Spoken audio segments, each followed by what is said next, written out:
21 de noviembre 2023, San Agustín, Confesiones, libro cuarto. Voy a resumir entonces rápidamente lo que vimos en el tercero. Bueno, en el tercero, Agustín cuenta su juventud, la época, digamos, diríamos, que ingresa a lo que llamaríamos la instrucción superior. No existía la universidad, pero ingresa como la instrucción superior de retórica. Él se dedica a estudiar retórica, el arte del discurso, que en la intención de sus padres tenía que servir para que él mejorara su situación social, económica, digamos, ingresar a una carrera en la burocracia o ser abogado o algo así. Pero leyendo a Cicerón, en el currículum de retórica se leía a Cicerón, y Cicerón también escribió un libro como exhortación a la filosofía, digamos, para que los jóvenes se animen a estudiar la filosofía, que en realidad es una obra de Aristóteles, que Cicerón como que la traduce, hace una especie de adaptación, de paráfrasis. Y esa obra le impacta mucho a Agustín. Él dice, a partir de esa época yo ya me enamoré de la sabiduría y ya no quise, en el fondo, dedicarme a una carrera que fuera como más práctica, más jurídica. Eh, y entonces, prácticamente, digamos, no es su conversión en el sentido todavía de conversión al cristianismo, pero sí conversión a la filosofía, conversión a la sabiduría. Eh, y también narra que a continuación entonces intentó emprender la lectura de la Biblia, porque él había sido católico en la infancia, porque su mamá era católica, su papá en cambio era pagano, eh, pero en esa época, en ese momento, no le resulta. O sea, leer la Biblia le produce una dificultad, sobre todo por motivos retóricos, o sea, no le gusta estéticamente. Porque él es un maestro de retórica, acostumbrado a libros como bien escritos, elegantes, y la Biblia le parece mal escrita, también porque hay que decir que la traducción latina de la Biblia, que circulaba en esa época todavía, que era la vieja traducción, la primera que se hizo en el ámbito latino, estaba muy mal escrita. Era una traducción como excesivamente literal, que no tomaba en cuenta para nada como el idioma al que se traducía, como que buscaba traducir palabra por palabra del griego. Era una traducción hecha no sobre el texto hebreo de la Biblia, sino sobre el texto hebreo. Entonces era traducción de una traducción y además excesivamente literalista. Entonces eso le produce como un rechazo estético y finalmente abandona eso, abandona la lectura de la Biblia.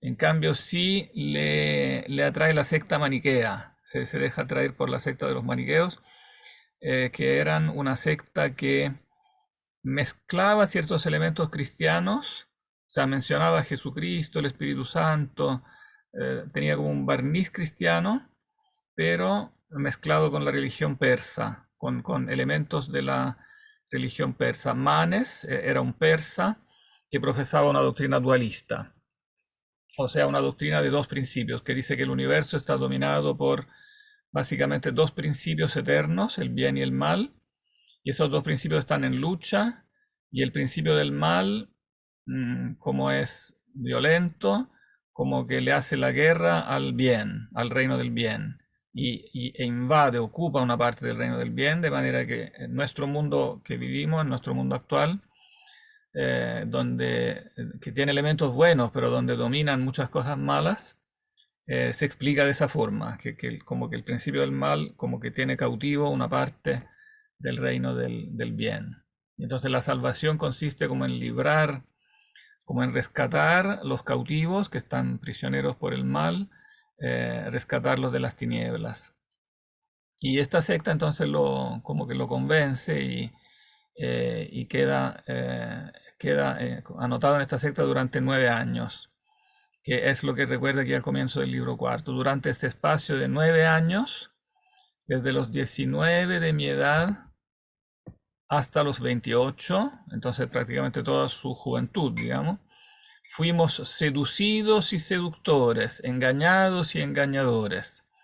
O sea, claro, él no solamente fue engañado por la secta maniquea, que después se dará cuenta que dice muchas falsedades, sino que a la vez él fue seductor, engañador, o sea, él a su vez convirtió a muchos, también a todos sus amigos, los convirtió en maniqueos, porque Agustín tenía amigos, era muy, digamos, sociable, tenía mucho carisma, sabía hablar bien, entonces convenció a muchos amigos y después tendrá que de vuelta reconvertirlos a todos, digamos, de vuelta a convencerlos que todo eso había sido todo un error, ¿no?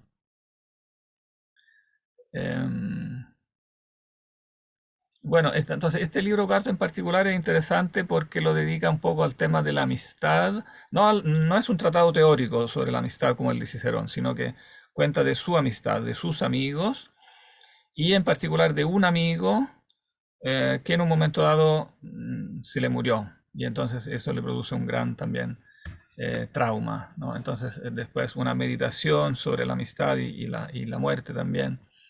Entonces, no en forma teórica, es una narración de su experiencia, pero después sí hay una meditación sobre eso que es más, como más universal sobre el tema como de la amistad y en general lo amplía después al tema del amor en general. Bien. Leamos entonces, partamos del capítulo primero, después saltaremos un poco y vamos a la parte central del libro, que es donde habla de este amigo en particular. Pero leamos como primero el inicio, el capítulo primero. Eh, ¿Tú, Sofía, quieres leer? Sí, yo leo. Perfecto. Durante este espacio de tiempo de 9 años, desde los Perdón, 19 de... disculpa, una última Ah, cosa. Este espacio de tiempo de 9 años, pero no he recordado ahora en qué época de la humanidad estamos. ¿Tú sabes más o menos cuándo vivió mm, Agustín? no. Agustín nació el año 354. Yo estoy malo para la matemática. Tenía, bueno, 19, prácticamente del 73. Estamos a finales del siglo cuarto después de Cristo. Desde 373, 9 años, hasta 382. Prácticamente, porque después de 382, 83, ahí viene el tiempo de la conversión, en que él ya se convierte al cristianismo. Bien. Ya. Durante este espacio de tiempo de 9 años, desde los 19 de mi edad hasta los 28, fuimos seducidos y seductores, engañados y engañadores. Esa es una cita de la Biblia, como Timoteo. Sí, Oh, pero eso que está entre paréntesis lo puedes saltar, es como para ya. referencia para si uno lo quiere buscar. Claro, es la Según la, carta de Timoteo. mm, según la diversidad de nuestros apetitos, públicamente, por medio de aquellas doctrinas que llaman liberales, ocultamente, con el falso nombre de religión, siendo aquí soberbios y allá supersticiosos, en todas partes vanos, en aquellas persiguiendo el aura de la gloria popular hasta los aplausos del teatro, los certámenes de poesía, las contiendas de coronas de heno, los juegos de espectáculos y la intemperancia de la concupiscencia. En esta, deseando mucho purificarme de semejantes inmundicias, con llevar alimentos a los llamados elegidos y santos, para que en la oficina de su estómago nos fabricasen ángeles y dioses que nos librasen. Tales cosas seguía yo y practicaba con mis amigos, engañados conmigo y por mí. Ríanse de mí los arrogantes, y que aún no han sido postrados y abatidos saludablemente por ti, Dios mío. Mas yo, por el contrario, confiese delante de ti mis torpezas en alabanza tuya. Permíteme, te suplico y concédeme recorrer al presente con la memoria de los pasados rodeos de mi error, y que yo te sacrifique una hostia de jubilación. ¿Por qué? ¿Qué soy para ti sino una guía que lleva al precipicio? ¿O qué soy yo cuando me va bien, sino un niño que mama tu leche o que paladea el alimento incorruptible que eres tú? ¿Y qué hombre hay, cualquiera que sea, que se las pueda echar de tal siendo hombre?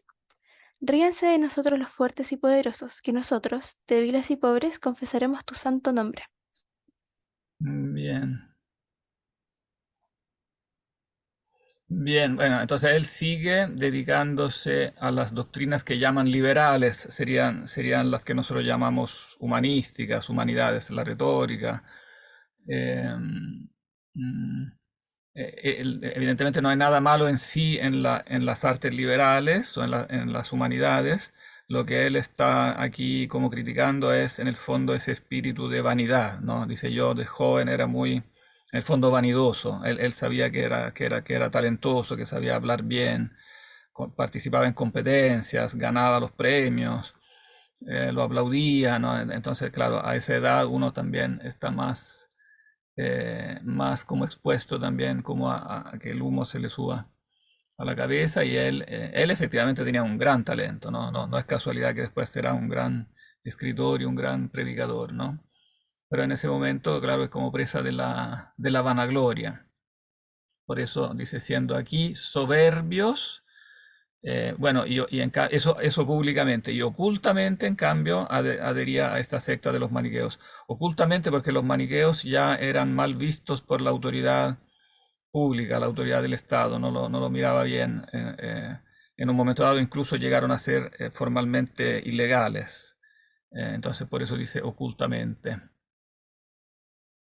En todas partes vanos, persiguiendo el aura de la gloria popular, etcétera, los certámenes, las contiendas, los juegos de espectáculos, la intemperancia de la concupiscencia. Esta palabra concupiscencia es importante, ya la mencionó en el libro tercero. ¿Qué es la concupiscencia? ¿Se entiende esta palabra qué significa? Yo no sé qué significa. ¿No? Mm, mm. Concupiscencia, para él es prácticamente un término técnico, significa el deseo desordenado. O sea, la apetencia de cosas, en general de las realidades creadas en general, ¿no? Entonces puede ser la concupiscencia de la gula, de la lujuria, pero también de la vanagloria, o sea, todo deseo desordenado de las realidades creadas. Es entonces apetito, pero no sano, no ordenado. Entonces por eso es como sinónimo de intemperancia en el fondo. Y es en el fondo digamos, la deformación del verdadero amor, ¿no? Porque el verdadero amor es ordenado, ¿no? Porque hay un orden del amor. Y la concupiscencia es, por contraste, el amor desordenado, que invierte como las prioridades, ¿no? Y además, bueno, según la secta maniquea, también uno se tenía que purificar, había un concepto de purificación, pero era un concepto de purificación bien curioso, bien materialista, porque los maniqueos eran materialistas, ellos pensaban que todo es materia. Entonces también la purificación la entendían en un sentido materialista, por ejemplo, con estos ritos con los cuales había que llevar ciertos alimentos a los llamados elegidos y santos, porque en la secta había dos categorías, estaban los oyentes y los elegidos. Y los elegidos hacían ciertos votos. Por ejemplo, no se casaban y no tenían hijos, pero también renunciaban a ciertos alimentos, porque según su creencia tenían que comer un tipo especial de alimentos, porque al comerlos como que liberaban ciertas energías, energías de la luz, energías luminosas, que tenían que ellos prácticamente separar, como distilar, podríamos decir, para favorecer como esta liberación del reino de la luz que estaba cautivo por el reino de las tinieblas. Y entonces él en el fondo aquí se está burlando de esto, ¿no? Para que en la oficina de su estómago nos fabricasen ángeles y dioses que nos librasen, como que de los elementos como de luz que venían de los alimentos.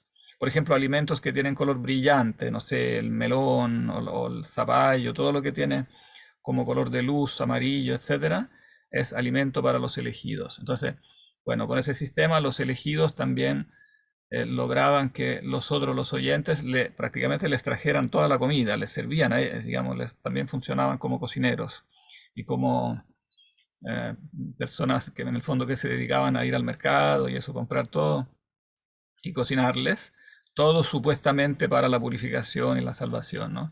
Entonces toda esta cosa a él ahora, claro, ahora a posteriori a él ya le parece toda, evidentemente, toda una farsa, ¿no? Entonces se burla mucho de los maniqueos en todas las confesiones. Oh, y bueno, por supuesto, exponiéndose a que se rían de él, dice, ríanse de mí los arrogantes, ¿no? porque él mismo fue presa de toda esta cosa que ahora le parece tan ridícula, pero no teme confesarla porque en el fondo lo que él quiere mediante esta confesión es como agradecer a Dios y alabar a Dios que lo libró de todo esto, digamos, de todos, no solo esto, sino que en general de todos los pecados, etcétera, de todos los engaños, para llegar finalmente a confesar al verdadero Dios. Hay que tener en cuenta que cuando él escribe las confesiones ya es obispo. Ya fue elegido obispo allá en el norte de África, de donde él era nativo, y entonces efectivamente se necesitaba una buena dosis como de humildad para como obispo también poner al descubierto todo lo que había sido su pasado, que no había sido muy edificante. Entonces, claro, pero él quiere hacer eso no para, evidentemente, no para dar motivo de chisme, sino porque eso sirva como para entender que de cualquier pozo profundo uno puede rescatarse y volver a salir a la luz, en el fondo, a la luz del bien. ¿Qué soy yo sin ti, sino un guía que lleva al precipicio, ¿no? O sea, él que ahora es guía, es obispo, etcétera, es un guía espiritual, pero todo esto es solamente gracia de Dios, ¿no? Dios que es el alimento incorruptible,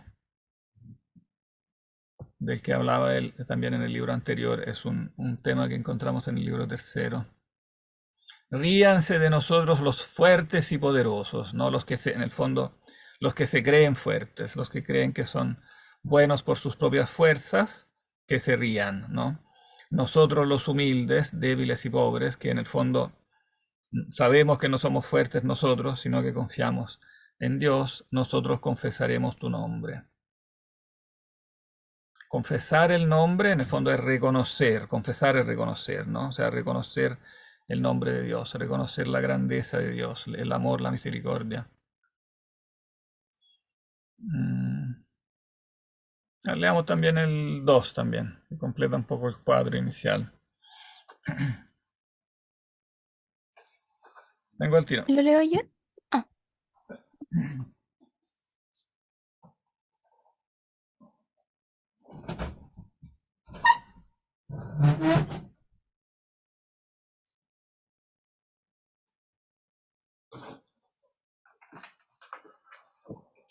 ¿Quieres seguir? A no ser que alguien te quiera relevar. No sé si alguien quiere leer, Sabina, o quizás Marisol.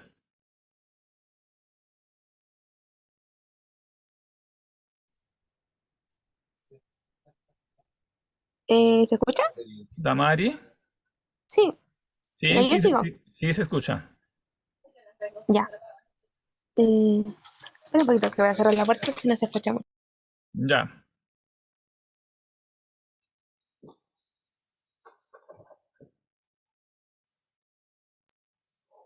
Ya era así.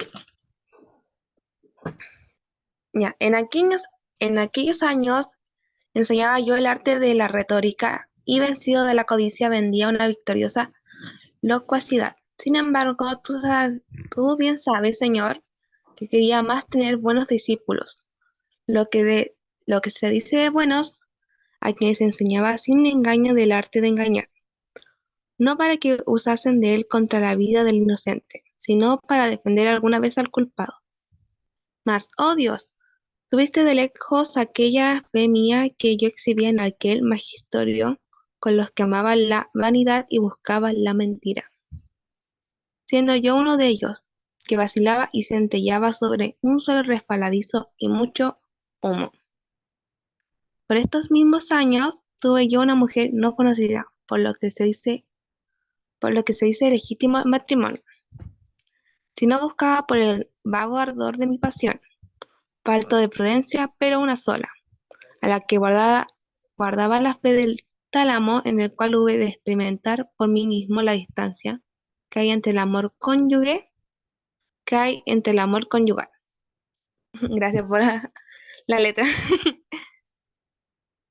Pactado con el fin de la procreación de los hijos y del amor lascivo, en el que la prole nace contra del deseo de los padres, bien que una vez nacida les obligué a creerla.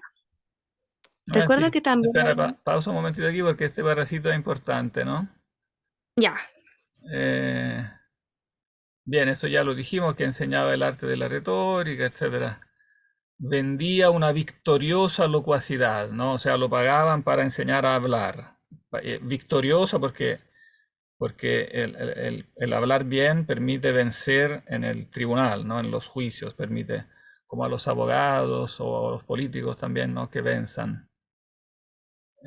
Pero, pero en el fondo yo también quería más bien tener buenos discípulos, o sea, no discípulos que solamente aprendieran a hablar bien, sino también buenos éticamente, ¿no? Que no fueran gente que se dedicaba a engañar, ¿no? Sino quizás más bien a defender al inocente, ¿no? Defender alguna vez al culpado.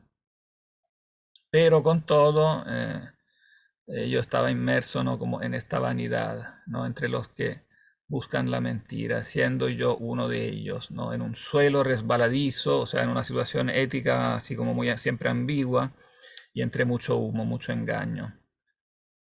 Oh, bueno, y por supuesto es importante este tema aquí para su biografía, de que él encontró una mujer, no la menciona, seguramente porque él escribe también en un ambiente donde la misma mujer también seguía viviendo, entonces él no quiere evidentemente como tampoco exponerla, entonces no nos dice el nombre, solo dice que empezó a hacer una relación estable, ¿no? Si bien no se casó, no era legítimo matrimonio, pero finalmente le guardó fidelidad, ¿no? Fue una sola, ¿no? A la que guardaba la fe del tálamo. O sea, mientras que en la época anterior él había sido muy desordenado, había tenido muchas mujeres, con muchas como aventuras desordenadas, finalmente cuando encontró a esta que finalmente le dio un hijo, aunque aquí todavía no lo menciona, ¿no? No, todavía no, lo dice un poquito después. Le nació un hijo que sí menciona el nombre, se llamaba Adeodato. Sí dice que a ella sí le fue fiel, ¿no? Bueno, y ahí después, pensando a posteriori en este acontecimiento, también él desarrolló bastante la enseñanza sobre el matrimonio, ¿no? La distancia que hay entre el amor conyugal pactado con el fin de la procreación de los hijos, ¿no? Y el amor lascivo en el que la prole nace contra el deseo de los padres, ¿no? En este caso seguramente el hijo no era, no lo habían querido, ¿no?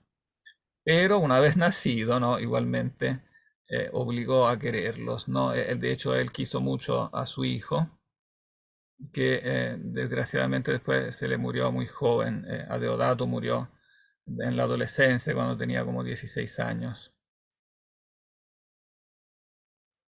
Mm, Vamos a saltar un poquito porque me interesa llegar después a cuando habla del amigo. Toda esta narración es interesante, les aconsejo leerla entera, no es difícil.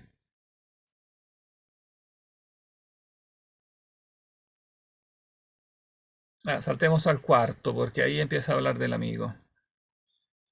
¿Quiere seguir, Damari? ¿Cómo se dice? ¿Damari o Damari? Damari. Sí, Damari. así. ¿Tú sabes quién es Damari? ¿De dónde viene el nombre? Me la habían dicho, pero no me acuerdo ahora. Está en el Nuevo Testamento, en los Hechos de los Apóstoles. Ah, Léete ay, el capítulo 17 de los Hechos de los Apóstoles. Al final de eso aparece Damaris. ya.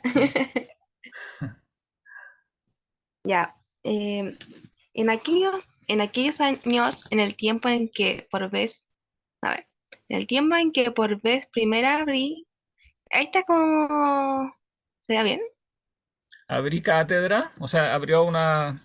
La instrucción era completamente privada, ¿no? Entonces cada maestro abría su propia cátedra, ¿no? No existían así como colegios Ah, organizados, sino que más bien cada maestro, él como maestro de retórica, vuelve a su ciudad, después de haber estudiado en la capital, que era Cartago, la capital de la provincia de África, la antigua ciudad de Dido, ¿no? Después de estudiar en la capital, él vuelve a su ciudad que se llamaba Tagaste, que era más bien una ciudad pequeña, y ahí simplemente abre su cátedra privada, digamos. ya, sí. Ya, por primera vez abrí una cátedra en mi ciudad natal. Adquirí un amigo a quien amé con exceso por su condiscípulo mío, de mi misma edad, y hallarnos ambos en la flor de la juventud. Juntos nos habíamos criado desde niños, juntos habíamos ido a la escuela y juntos habíamos jugado. Mas entonces no era tan amigo como lo fue después, aunque tampoco después lo fue tanto como exige la verdadera amistad. Puesto que no hay una amistad verdadera sino entre aquellos a quienes tú aglutines entre sí por medio de la caridad, derramada en nuestros corazones por el Espíritu Santo que nos había dado. Con todo, era para mí aquella amistad, cosquida con el calor de estudios semejantes, dulces sobremanera. Hasta había logrado apartarle de la verdadera fe. No me hubiera hermanada y arraigada todavía en su adolescencia, inclinándole hacia aquellas fábulas supersticiosas y perjudiciales, por la que me lloraba mi madre. Conmigo erraba ya aquel hombre en espíritu, sin que mi alma pudiera vivir sin él. Mas de aquí, estando tú muy cerca de la espalda de tus siervos fugitivos, oh Dios de las venganzas y fuentes de las misericordias, en un tiempo que nos conviertes a ti por modos maravillosos.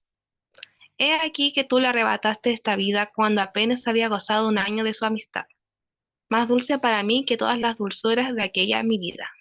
Espera, haz una pausa aquí.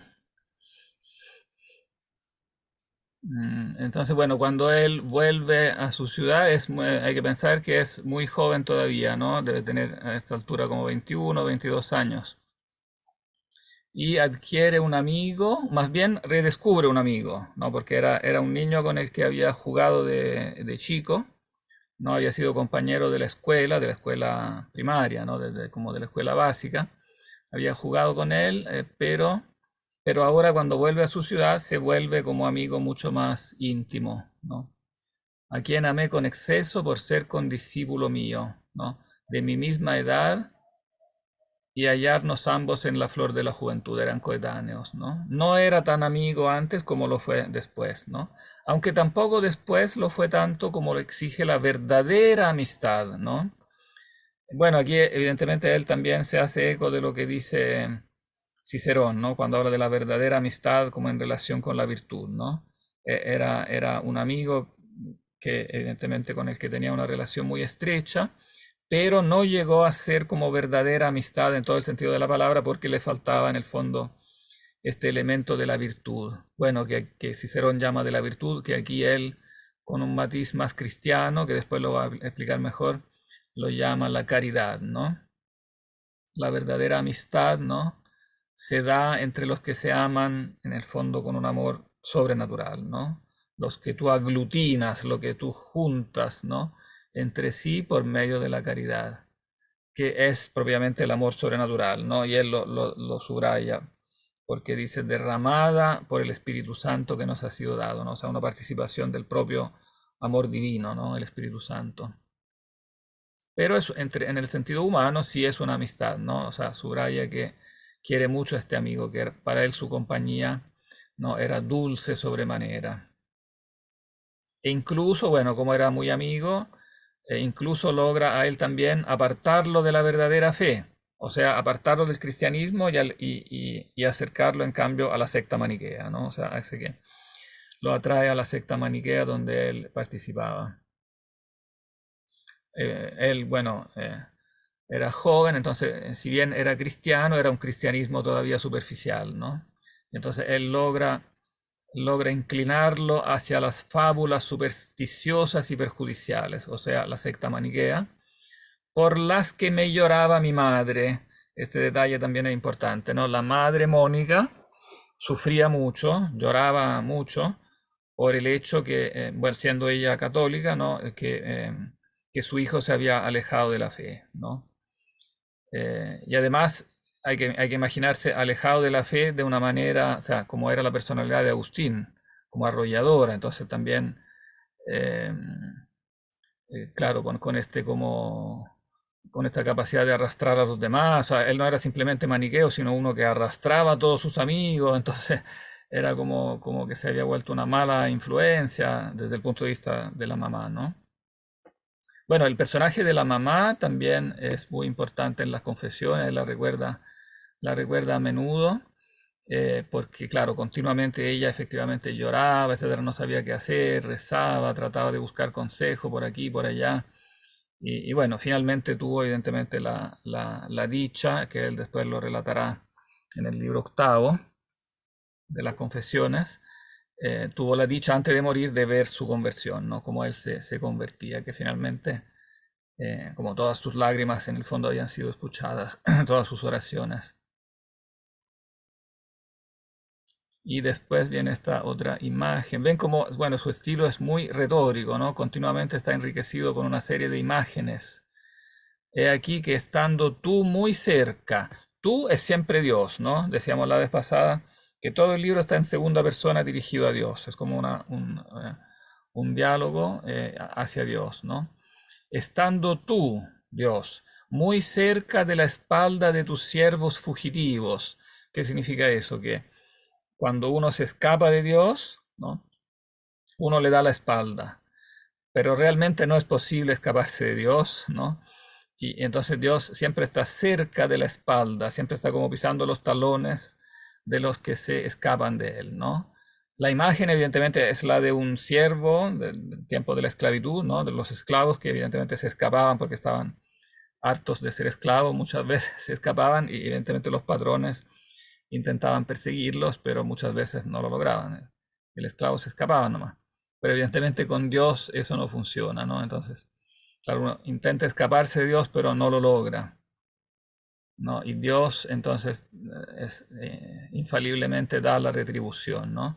Dios de las venganzas y fuentes de las misericordias a un tiempo, ¿no? O sea, Dios es al mismo tiempo justo y misericordioso. Ya, las dos cosas no son contradictorias, ¿no? Él es el Dios de las venganzas, o sea, si alguien lo ofende, no puede escaparse de él, ¿no? Pero si alguien se arrepiente, entonces siempre va a encontrar el perdón, ¿no? Fuente de las misericordias. Que nos conviertes a ti por modos maravillosos. O sea, tú sabes, digamos, cómo diriges el camino de las personas para que finalmente, digamos, logras convertirnos a ti.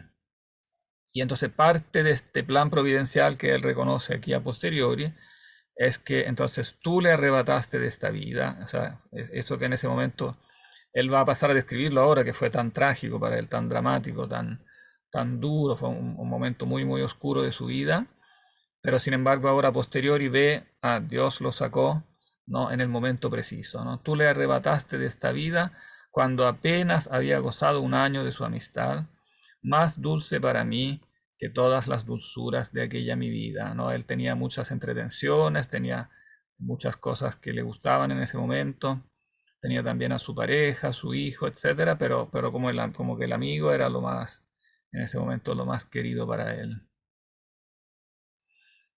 Mm, Sigamos con el 8, no sé si alguien más quiere leer. Quizás Isidora,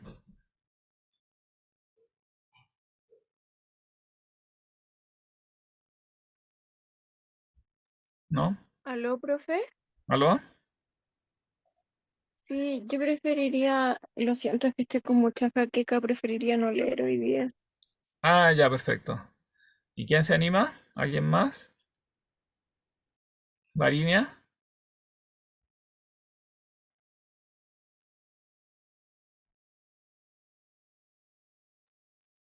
¿No? ¿Marisol?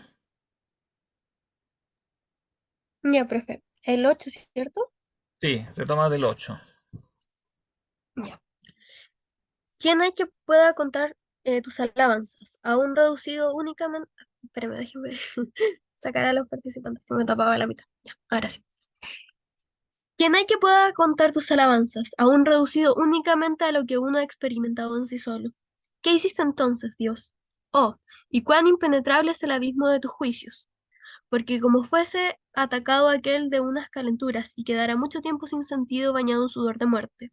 Como desesperara de su vida, se le bautizó sin él reconocerlo, lo que no me importó, por presumir que retendría mejor su alma lo que había recibido de mí, que no lo habría recibido en el cuerpo, sin él saberlo.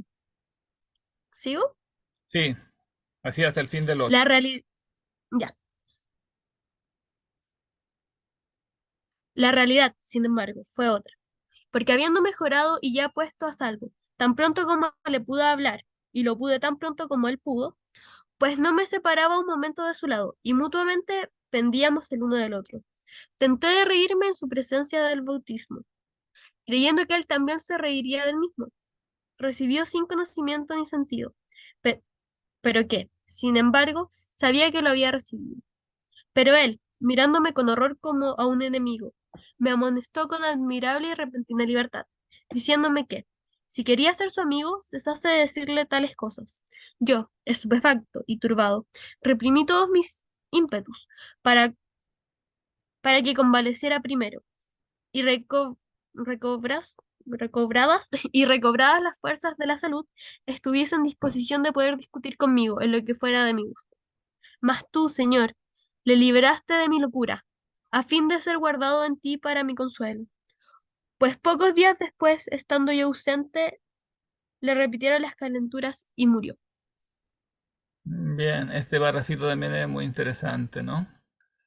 ¿Qué ocurrió? Entonces que él fue atacado por unas fiebres y quedó entonces incluso inconsciente, ¿no? Y durante el tiempo de su inconsciencia, ¿qué pasó? ¿Cómo pensaban que se iba a morir? ¿Qué le hicieron? ¿Lo bautizaron? Lo bautizaron, claro. Hay que considerar que en esta época no se usaba todavía el bautismo a los niños pequeños. Se tendía a atrasar el bautismo, porque como el bautismo libraba de todos los pecados y la penitencia, el sacramento de la penitencia no se realizaba tan frecuentemente. Entonces muchos preferían aplazar el momento del bautismo, aunque eran cristianos, eran catecúmenos, ¿no? Pero entonces iban a la iglesia, pero no se bautizaban porque preferían reservar el momento del bautismo como más bien al final de la vida. Y como pensaron que iba a morir, entonces lo bautizaron, ¿no?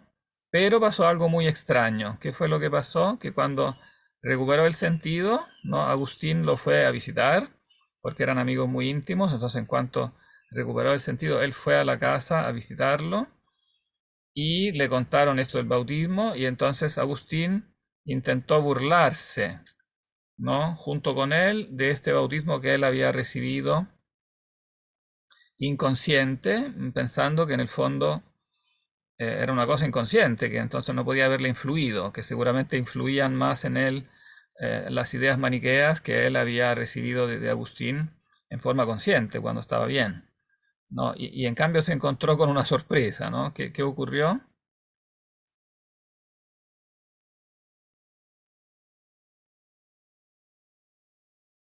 ¿Cuál fue la reacción?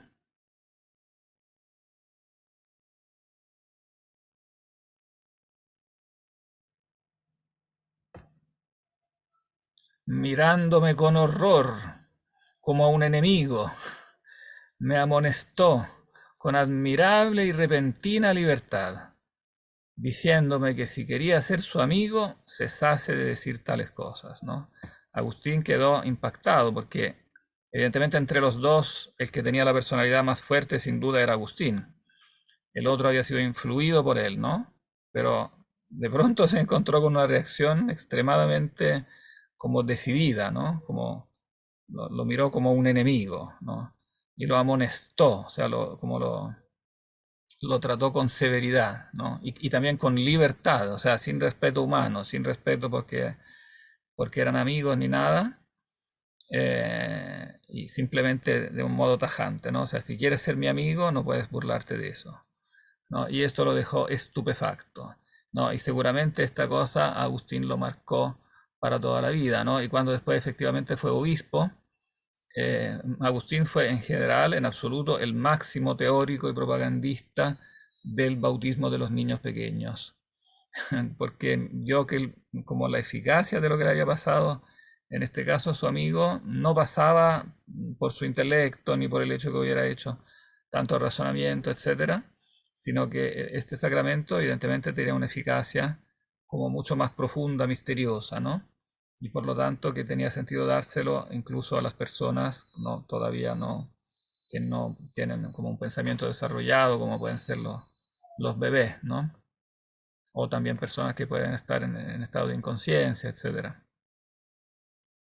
Y bueno, él dijo, bueno, voy a esperar, seguramente después ahora está todavía medio atontado por la fiebre, vamos a esperar que se recupere y después vamos a conversar y seguramente de nuevo entrará en el buen sentido. Pero de pronto, ¿no? Dice, tú, Señor, lo libraste de mi locura, ¿no? O sea, lo libraste de mi mala influencia y te lo llevaste repentinamente, ¿no?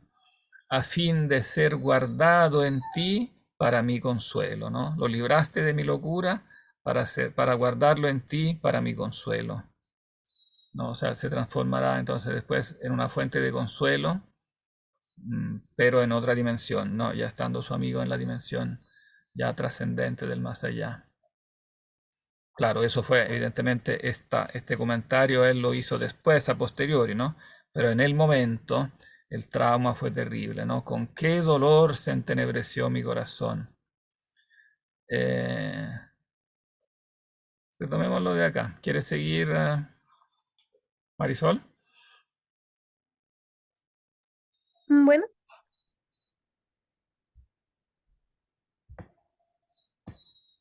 ya. ¿Con qué dolor se ¿con qué dolor se entenebreció mi corazón? Cuando miraba era muerte para mí. La patria me era un suplicio y la casa paterna un tormento insufrible. Y cuanto había comunicado con él se me volvía sin él cruelísimo súplico. Suplicio. Suplicio, perdón, suplicio. Buscaban, buscábanle por todas partes mis ojos y no parecía. Y llegué a odiar todas las cosas, porque no le tenía ni podía decirme ya como antes, cuando venía después una ausencia. He aquí, ya vine. Me había hecho, me había hecho a mí mismo un gran lío y preguntaba a mi alma por qué estaba triste y me conturbaba tanto y no sabía qué responderme. Y si yo le decía, espérame en Dios, ella no me hacía caso y con razón, porque más real y mejor era aquel amigo queridísimo que yo había perdido, que no aquel fantasma en que se le ordenaba que esperase. Solo el llanto me era dulce y ocupaba el lugar de mi amigo en las delicias de mi corazón. La reacción recuerda mucho la de Aquiles con Patroclo, ¿no? Y no porque Agustín hubiera leído, probablemente no ha leído a Homero. Los romanos leían más bien Virgilio, ¿no? No leían la Ilíada, pero evidentemente es una experiencia directa que está contando aquí, no es algo literario esto, sino que fue realmente lo que sintió, ¿no? Como de pronto se entenebreció el corazón, todo era muerte, no podía soportar nada, ¿no? La patria me era un suplicio, la casa paterna un tormento insufrible. Y cuanto había comunicado con él, se me volvía sin él cruelísimo suplicio, ¿no? Es como, claro, este misterio como de la relación profunda con otra persona, y digamos, cuando esa persona falta es como si algo como se cortara violentamente por dentro, ¿no? Y entonces no logra ya encontrarle un sentido a nada, ¿no? Llegué a odiar todas las cosas, ¿no? Porque no le tenían, ¿no? O sea, todas las cosas ya no servían para nada porque no le tenían a él, o sea, ya no tenían sentido, ¿no? Todas las otras cosas improvisamente perdieron su sentido. Ni podían decirme como ya como antes, ¿no? O sea, en el fondo las cosas es muy interesante esta forma de expresarlo, ¿no? Porque las cosas, también las cosas que amamos, en el fondo tienen su sentido porque las relacionamos con personas, ¿no? Cuando con las personas, que si falta la persona, esas mismas cosas que nos gustaban, en el fondo eh, como que pierden su sentido, ¿no? Las cosas son funcionales a las personas, están como amarradas a las personas y todo, ¿no? La patria, la casa paterna, todo eso. Ya no, y de hecho, bueno, él finalmente decidirá abandonar la patria, ¿no? Como que no aguantará seguir allá. ni tampoco Dios puede consolarle. Si yo le decía a mi corazón, a mi alma, espera en Dios, ella no me hacía caso. Y con razón, porque más real y mejor era aquel amigo queridísimo que yo había perdido que no aquel fantasma en que se le ordenaba que esperase. Fantasma aquí más bien habría que traducirlo con fantasía. Voy a cambiar la traducción. Aquí Agustín mantiene la palabra griega, fantasma es la palabra griega, pero fantasma en castellano para nosotros significa otra cosa. Significa como el espíritu de un muerto. ¿No? En cambio aquí significa fantasía. ¿Qué quiere decir con eso? Que en el fondo que el dios maniqueo en que él estaba creyendo en ese momento, ese dios maniqueo no era el verdadero dios, era en el fondo un dios falso. Entonces ese dios falso no servía para consolarlo, porque era una fantasía en definitiva, no era el verdadero dios. Lo único que lo consolaba era el llanto, no solo el llanto me era dulce, y ocupaba el lugar de mi amigo en las delicias de mi corazón. También eso, claro, es una nota que hemos encontrado en la Ilíada, ¿no? Lo único digamos, que consuela, paradójicamente, ¿no? Es el llanto, ¿no? Como la expresión de eso.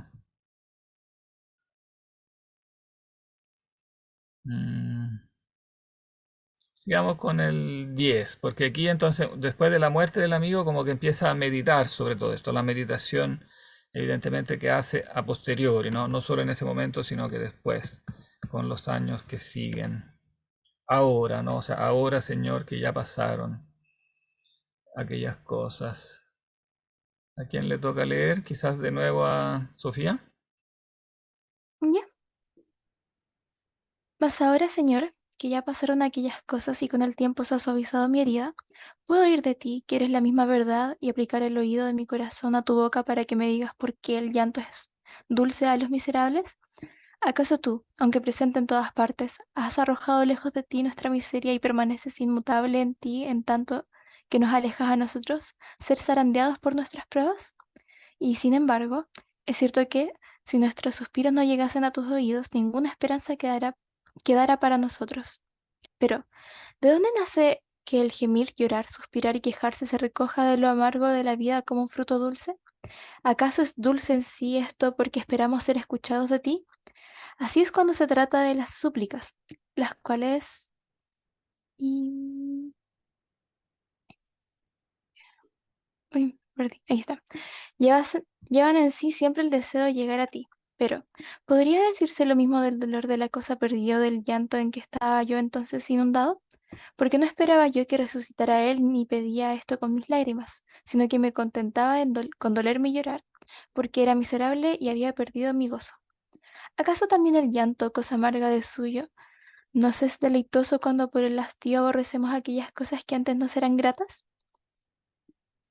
Esto también es interesante, ¿no? Porque claro, evidentemente que es una experiencia humana universal, eso del llanto, como que de una manera misteriosa el llanto consuela, pero él se pregunta el por qué, ¿no? Él siempre como quiere profundizar cuál era en el fondo la causa metafísica, por decirlo así, por qué ocurre eso, ¿no? ¿Por qué el llanto es dulce a los miserables, ¿no? Y yo creo que aquí se acerca a una verdad muy importante, ¿no? Porque el llanto en el fondo es pariente de las súplicas, de los suspiros, aunque no es explícito, aunque él no está explícitamente pidiéndole nada a Dios, pero en el fondo está como imaginando que el llanto siempre se dirige a alguna presencia, o sea, en el fondo se dirige a la presencia como casi inconsciente, pero profundamente presente dentro del alma, que es la presencia de Dios, ¿no? Entonces el gemir, el llorar, en el fondo es un gemir y llorar al oído del mismo Dios, ¿no? ¿De dónde nace que el gemir, llorar, suspirar y quejarse se recoja de lo amargo de la vida como un fruto dulce? ¿Acaso es dulce en sí porque esperamos ser escuchados de ti? ¿No? O sea, hay una inconsciente eh, como necesidad de suplicarle, de dirigirse al Padre, en el fondo, ¿no? al Padre Dios, aun cuando no lo hacemos conscientemente, ¿no? Y aun cuando no estamos pidiendo algo en específico, no le estamos rogando a Dios, en este caso, por ejemplo, él no es que estaba rogando para que lo resucitara, ni estaba pidiendo nada, pero en el fondo este llanto es dulce porque es escuchado por alguien, ¿no? Inconscientemente, implícitamente.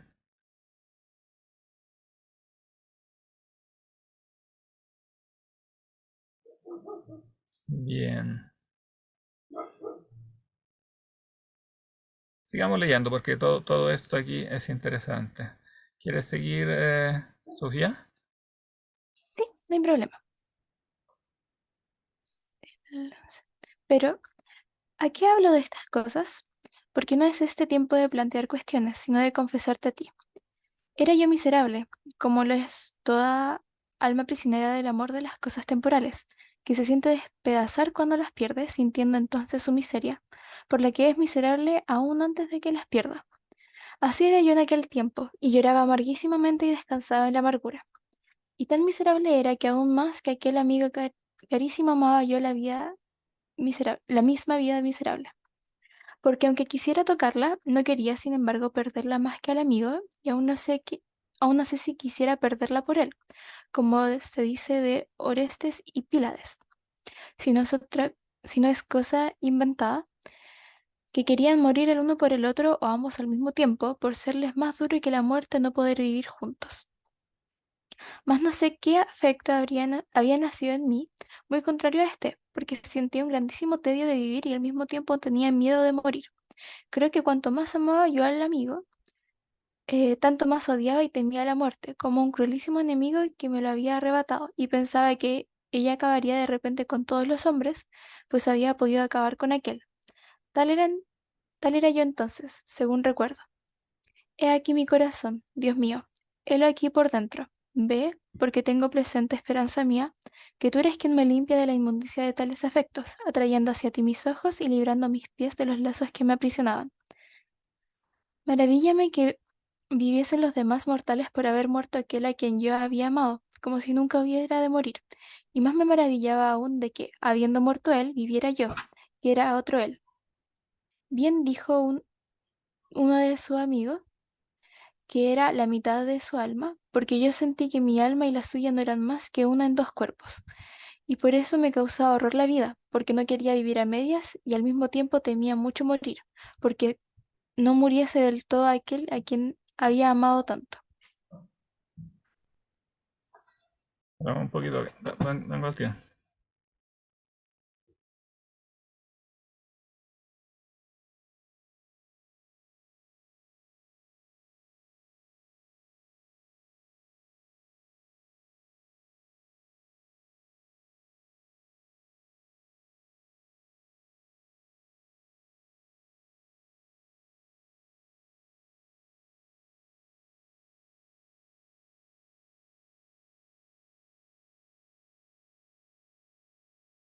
Sí, ahora sí.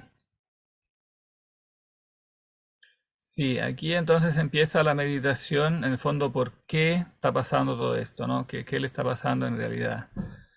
Y era miserable, dice, ¿no? Como lo es toda alma prisionera del amor de las cosas temporales, ¿no? O sea, en el fondo es el problema del amor es cuando se aferra a las cosas temporales que en el fondo pasan y por eso se siente despedazar el alma cuando las pierde, porque está agarrada de algo que pasa, ¿no? Y como esto pasa, entonces como que lo arrastra y eso provoca como esta ruptura, este dolor. Sintiendo entonces su miseria, por la que es miserable aún antes que las pierda. O sea, en el fondo, no es que pase algo nuevo en la situación espiritual, sino que la muerte o el paso de las cosas temporales ponen en evidencia una miseria que ya estaba, o sea, una como imperfección que ya estaba. Yo estaba agarrado a las cosas temporales y pensaba que en eso pudiera encontrar la felicidad, ¿no? Y cuando la cosa entonces pasa y me arrastra, como que siento ese dolor pero en el fondo ese dolor viene de esa imperfección, de estar agarrado de algo que pasa, que es temporal, ¿no? Ahora, evidentemente, lo que pasa, después habrá que hacer la distinción, porque evidentemente lo que pasa no es la persona en su integralidad, que evidentemente él después subrayará que la persona no muere porque tiene después vida eterna, ¿no? Pero sí pasa la vida temporal, ¿no? Entonces, el simple estar agarrado a esta vida temporal que pasa es lo que produce como este desgarro. Y entonces también produce estos sentimientos contradictorios, ¿no? Sentía un grandísimo tedio de vivir y al mismo tiempo tenía miedo de morir, ¿no? O sea, el alma busca la vida, pero esa vida en esas condiciones no la siente como vida, esa vida como que ya no es vida y entonces tiene tedio de vivir. Entonces está como en el fondo una disyuntiva, una pregunta que no tiene soluciones, una aparente, produce como una disociación cognitiva, una aparente como contradicción en la realidad o en la naturaleza, ¿no? No puede evidentemente aceptar la muerte, ¿no? La muerte, que podría parecer, alguien podría decir es natural, pero en realidad se vuelve algo innatural, ¿no? Es un cruel enemigo que me lo había arrebatado. Y incluso me extrañaba de estar vivo, o sea, cómo era posible que yo estuviera vivo si él estaba muerto, ¿no? Como que se produce una extrañeza, una contradicción. Maravillábame que viviesen los demás mortales por haber muerto aquel a quien yo había amado, ¿no? ¿Cómo es posible que el resto de las personas estén vivas, ¿no? Como si este, que para mí significaba la vida, ¿no? Ha muerto. Claro, yo lo había amado de una forma que no era adherente a la realidad, como si nunca hubiera de morir, ¿no? Y más me maravillaba aún de que habiendo muerto él, viviera yo, que era otro él, ¿no? Que compartía como con él, que éramos casi una sola cosa, cómo puede estar muerto él si estoy vivo yo.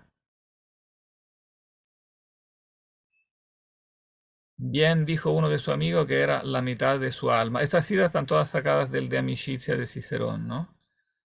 Que mi alma y la suya no eran más que una en dos cuerpos, ¿no? Son todas las citas de los clásicos que encontramos en Cicerón. Pero es evidentemente aquí él entendió la verdad de esas frases, ¿no? Que uno la puede leer como frases literarias, pero después cuando viene la experiencia ahí se da cuenta, de ahí venía, ¿no?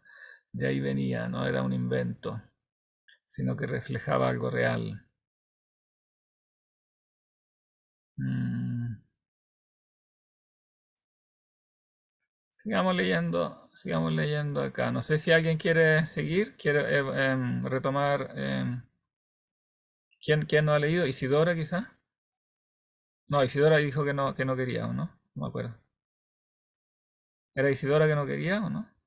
Ella había dicho que estaba, o sea, ella tiene jaqueca ahora. Igual me habló diciendo que Ah, ya, no se ya. sentía muy bien, así que Quizás, no. ¿Damari está todavía? Sí, Ah, ¿sí? sí, sí Ya, estoy. perfecto. Sigue con el Ya, 12 entonces. ya sí. Oh locura, que no sabe amar humanamente a los hombres. Oh necio del hombre que sufre inmoderadamente por las cosas humanas. Todo esto era yo entonces, y así me abrazaba, suspiraba, lloraba, turbaba y no hallaba descanso ni consejo. Llevaba el alma rota y ensangrentada, impaciente de ser llevada por mí. No hallaba dónde ponerla, ni descansaba en los bosques amenos, ni en los juegos y cantos, ni en los lugares olorosos, ni en los banquetes espléndidos, ni en los deleites del lecho y del hogar, ni finalmente en los libros que ni en los versos. Todo me causaba terror, hasta la misma luz, y cuando no era lo que él resultaba, me causaba terror, horror, hasta la misma luz, y cuando no era lo que, la había leído, no, resultaba insoportable y odioso. Fuera de gemir y llorar, pues solo en esto hallaba algún descanso, y si apartaba de esta mi alma, luego me abrumaba la pesada carga de mi miseria. A ti, Señor, debía ser elevada para ser curada, lo sabía, pero ni quería ni podía, tanto más cuanto que lo que pensaba de ti no era algo sólido y firme, sino un fantasma, siendo mi error mi Dios, Vamos a hacer la Y misma sin, corrección que antes. No un fantasma, sino una fantasía. Sino una fantasía. Ahí. ya, ya, siendo mi error mi Dios. Y si me esforzaba por poner sobre él mi alma por ver si descansaba, luego resbalaba como quien pisa en falso y caía de nuevo sobre mí, siendo para mí mismo una infeliz morada, en donde ni podía estar ni me era dado salir. ¿Y a dónde podía huir mi corazón que huyese de mi corazón? ¿A dónde huir de mí mismo? ¿A dónde no me seguiría yo a mí mismo? Con todo, huí de mi patria, porque mis ojos la habían de buscar menos donde no podía, donde no solían verle. Y así me fui de Tagaste a Cartago. Mm, sí. ¿Sigo o...? No, resumamos brevemente esto. Entonces, bueno, encontrándose en esta situación, no hallaba descanso, ¿no? Ni consejo. El alma está rota y ensangrentada porque ha sufrido como esta ruptura y él mismo no podía llevarla, o sea, no la podía llevar, no podía soportar su propia alma, no podía soportarse a sí mismo, ¿no? Ni tampoco sabía dónde ponerla, ¿no? No había otro lugar fuera de sí mismo donde ponerla, ¿no? Nada le producía deleite, no, ninguna de las cosas acostumbradas, los bosques, los paseos, los juegos, etcétera, la familia, los libros, todo lo que le había gustado le causaba horror, ¿no? Hasta la misma luz. Esto es literal, ¿no? Es una experiencia literal. Todos los que han sufrido algo de esto saben eso. O sea, la misma luz del día, que es como lo que más nos gusta, produce horror, ¿no? Cuanto no era lo que él era, me resultaba insoportable y odioso, fuera de gemir y llorar. La única, claro, curación, como él lo aprendería después, era como ser elevado hacia Dios, ¿no? Pero en ese momento su Dios era su error, ¿no? Siendo mi error mi Dios, no era el verdadero Dios, era una fantasía. Y si yo me esforzaba por como apoyar mi alma sobre él, no, siempre es muy gráfico Agustín en estas descripciones de cosas espirituales. Dios es como una roca donde podemos apoyarnos, pero siempre y cuando sea el verdadero Dios, o sea, la verdadera como religión en el fondo, ¿no? O sea, si no, si es una fantasía, entonces no apoya, como resbalada, como quien pisa en falso. Y caía de nuevo sobre mí, ¿no? O sea, eso es muy interesante porque en el fondo lo que está diciendo es que el centro del ser humano, como el centro de gravedad donde nos apoyamos, realmente no está dentro de nosotros, sino fuera. O sea, necesitamos apoyarnos en algo más. No somos como autosuficientes, independientes. Necesitamos amar, siempre estamos amando. Y claro, en este caso, amar a alguien es como apoyarse en alguien. Y de pronto si ese alguien deja de existir, es como si no nos pudiéramos apoyar en nada. No nos podemos apoyar simplemente en nosotros mismos, ¿no? Tenemos que apoyarnos en alguien. Es como si nuestro equilibrio, nuestro baricentro, está como fuera de nosotros. No tenemos nuestro autoequilibrio como si fuéramos como seres totalmente autosuficientes, ¿no? Nuestra estructura es amar, y entonces el baricentro está afuera. Entonces se produce esa sensación como de aparente absurdo, ¿no? Que queremos salir de nosotros, pero no estamos bien ni solos ni con nada más. Nos falta el punto de apoyo. ¿Dónde podía huir mi corazón? Que huyese de mi corazón. ¿A dónde huir de mí mismo? ¿A dónde no me seguiría a mí mismo? ¿No? Entonces uno se vuelve para sí mismo una infeliz morada, que es una paradoja, ¿no? Como que uno no estuviera bien en su propia casa, que es el mismo. Pero como una manera de aliviar esto, ¿no? Entonces, como también es experiencia de muchas personas, uno al menos intenta huir del lugar físico, ¿no? Entonces, alejarse del lugar y entonces, claro, a pesar que era solamente una solución como parche, pero era un alivio, por lo menos, ¿no? Huir donde mis ojos le habían de buscar menos, donde no solían verle, ¿no? Y así me fui de Tagaste a Cartago. Tagaste es su ciudad natal, ¿no?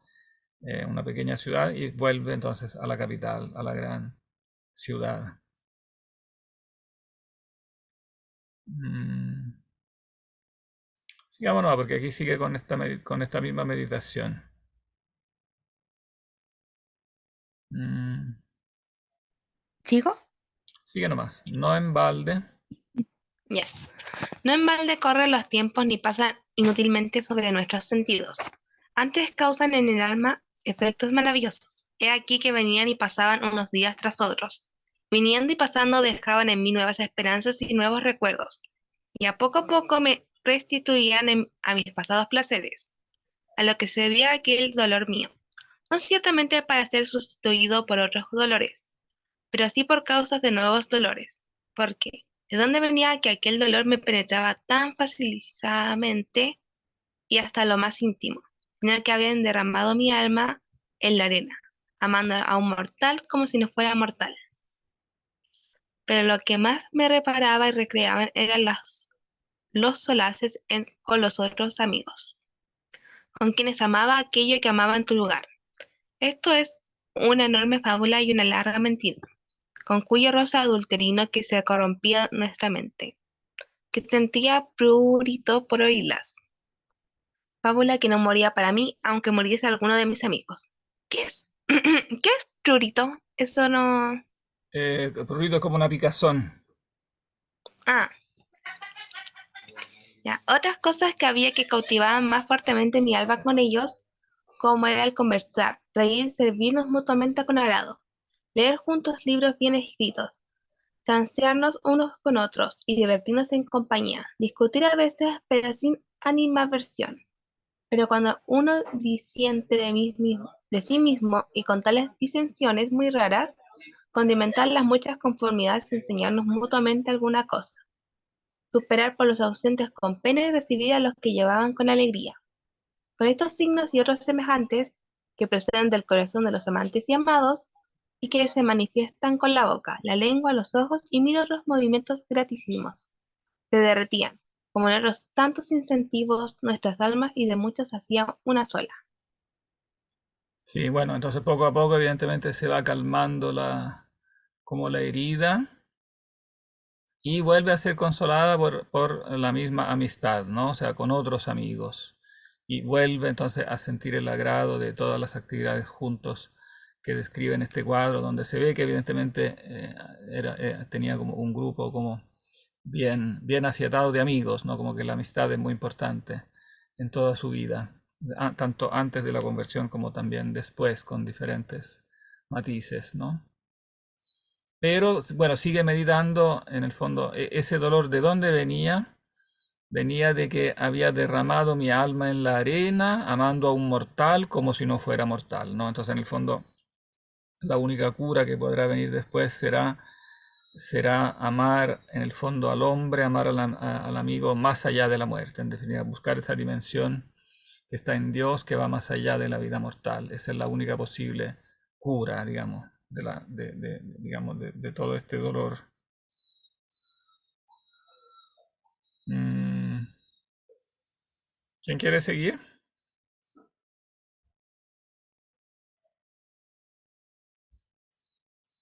¿Más voluntarios? ¿No? Le toca de nuevo a Sofía, entonces, ¿tú quieres seguir? Sí, no hay problema. Capítulo Sigamos con el 14, sigue en el mismo 14. tema, sí. Ya. Esto es lo que se aman los amigos, y de tal modo se ama que la conciencia humana se considera rea de culpa si no ama al que ama o no corresponde al que le amó primero, sin buscar de él otra cosa exterior que tales signos de benevolencia. De aquí al llanto cuando muere alguno, las tinieblas de dolores y el afligirse del corazón, trocada la dulzura en amargura. Y de aquí la muerte de los vivos por la pérdida de la vida de los que mueren. Bienaventurado el que te ama a ti, Señor, y al amigo en ti y al enemigo por ti, porque solo no podrá perder al amigo quien tiene a todos por amigos en aquel que no puede perderse. ¿Y quién es este sino nuestro Dios, el Dios que ha hecho el cielo y la tierra y los llena? Porque llenándoles los ha hecho, nadie, Señor, te pierde sino el que te deja. Mas ¿por qué te deja? ¿A dónde va o dónde huye, sino de ti plácido a ti airado? Pero, ¿dónde no hará, dónde no hallará tu ley para su castigo? Porque tu ley es la verdad y la verdad tú. Bien, esto es lo que se ama en los amigos. Bueno, y aquí da una regla como general del amor, ¿no? Que es muy importante. De tal modo se ama que la conciencia humana se considera rea de culpa si no ama al que le ama. O sea, el amor como tal, si es verdadero amor, ¿no? Crea en el fondo una deuda y uno se siente como culpable si no ama al que le ama, ¿no? Si no corresponde al que le amó primero. O sea, el amor es esencialmente crea esta como correspondencia y si yo no la correspondo como que me siento como que estoy en defecto, ¿no? Si alguien me ama primero, tengo que corresponderle, ¿no? Bueno, y eso vale evidentemente primariamente con Dios, porque Dios es el que nos ama primero, que es el textual lo dice el Nuevo Testamento en la primera carta de San Juan, ¿no? Dios es el que nos amó primero. Y entonces crea en nosotros esa como deuda de amor, ¿no? Pero es porque el amor mismo en esencia crea esa deuda, que como que quien nos da ese amor, como que crea esa necesidad de amarlo de vuelta, ¿no? Sin buscar de él otra cosa exterior que tales signos de benevolencia. Bueno, los signos externos no son más que la manifestación de eso, pero buscamos estos signos de que nos corresponda al que amamos primero. Entonces, este lo podríamos llamar como una regla general como de la correspondencia, de la reciprocidad del amor, ¿no? Bueno, de aquí que cuando muere alguien, las tinieblas de dolores que a él le han tocado, pero finalmente, bueno, la fórmula de cuál es la solución de eso, aquí la resumo en poquísimas palabras. Bienaventurado el que te ama a ti, Señor, y al amigo en ti, y al enemigo por ti, porque solo no podrá perder al amigo quien tiene a todos por amigos en aquel que no puede perderse. Parece un juego de palabras, ¿no? Bueno, él es un maestro de retórica, le gustan los juegos de palabras, pero este juego de palabras es muy profundo, ¿no? Porque ¿qué ocurre? Que quien ama a Dios primero, entonces en el justo lugar, porque Él es quien nos amó primero, entonces al que debemos necesariamente en nuestro amor, porque Él es el mismo amor, ¿no? La misma carta de San Juan dice eso, Dios es amor, ¿no? Él es quien nos amó primero porque Él es el mismo amor, ¿no? Entonces, primariamente, evidentemente, lo que nosotros amamos es el amor. Y entonces cuando amamos al amigo, se sigue que tenemos que amar al amigo en Dios, ¿no? ¿Qué significa amar al amigo en Dios? ¿Qué significa este en? Que evidentemente es una metáfora, porque en Dios no es propiamente un lugar, pero que no es un lugar físico, quiero decir, ¿no? Pero ¿qué quiere decir amar al amigo en Dios? ¿Qué implica eso? No sé si se entiende. ¿Será como amar al amigo como Dios, como lo ama Él, como Dios nos ama? Como Dios lo ama, sí, sí. eh, Porque en el fondo Dios, aquí, bueno, implícitamente, aquí no hace una secuencia lógica, pero de manera retórica pone aquí al lado la idea de fondo que lo explica, ¿no? Porque en el fondo, ¿quién es Dios? ¿Quién es este sino nuestro Dios? El Dios que ha hecho el cielo y la tierra, porque Él es el creador, ¿no? Entonces, amar al amigo en Dios es amarlo en aquel que es su razón de ser, que es como la base ontológica en que se justifica su ser, en que su ser tiene un sentido, que lo crea y por lo tanto que lo ha querido de toda la eternidad y que finalmente lo ha querido para que la misma persona lo posea para la eternidad.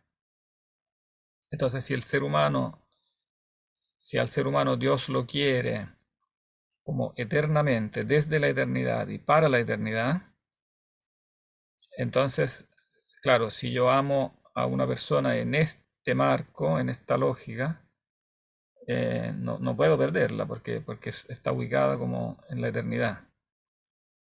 Aunque no haya muerto todavía, digamos, independiente de que esté todavía en esta vida o en la otra, si yo lo ubico en el marco correcto, no lo puedo perder, porque lo estoy llamando como en el lugar que él tiene arraigado, por decirlo así, en la realidad eterna, ¿no? En la realidad de Profe, donde procede y a dónde va. Y entonces no lo puedo perder, porque no puede perder al amigo quien tiene a todos por amigos en aquel que no puede perderse. A Dios no lo puedo perder, salvo que, no lo puedo perder, salvo que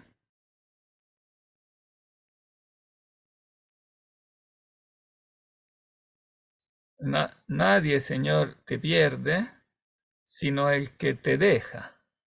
O sea, salvo que yo lo deje, claro, salvo que yo voluntariamente lo deje y me aleje, a Dios no lo puedo perder, porque Dios, Él no se pierde digamos, y me ha hecho a mí para que yo me adhiera a Él. Si yo me adhiero a Él, no lo puedo perder porque Él no se puede mover. Pero sí yo puedo darle la espalda. Entonces, claro, en ese caso lo pierdo, pero no en el sentido que Dios se mueva de su lugar, sino que soy yo que le doy la espalda, ¿no?